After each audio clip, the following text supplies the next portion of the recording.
எல்லாருக்கும் வணக்கம். இதுதான் பொன் ஆவாரை.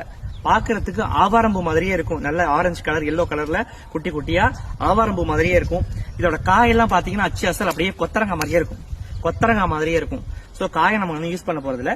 இதோட இலைய பாத்தீங்கன்னா கருவேப்பிலை கொத்து கொஞ்சம் பெரிய சைஸ்ல இருந்தா அப்படி இருக்கும், அந்த மாதிரி இருக்கும்.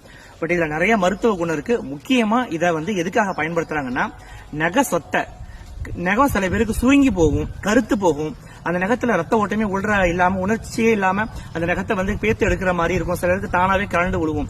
சோ அந்த மாதிரி நகை சம்பந்தப்பட்ட வியாதிகளுக்கு மருதாணி மாதிரி இந்த இலைய அரைச்சி மருதாணி வைக்கிற மாதிரி எல்லா விரலையும் வச்சு கவர் பண்ணிட்டு தொடர்ந்து ஒரு 5-6 நாள் செஞ்சாலே அந்த சொத்தையான நகத்துக்குள்ள பிளட் சர்க்குலேஷன் ஆகும். அந்த புண்ணு சரியா போகும். அந்த நகம் நார்மலா எல்லாருக்கும் இருக்கிற மாதிரி பழையபடி பழைய கலர் வந்துடும். ஈவன் இது நிறைய பேர் இங்க இதுக்கு தான் யூஸ் பண்ணுவாங்க.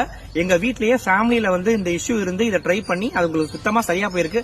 அதுக்கப்புறம் தான் அந்த இஷ்யூக்காக நான் இலைய சர்ச் பண்ணும்போது தான் ஒருத்தவங்க எனக்கு இதை சொன்னாங்க.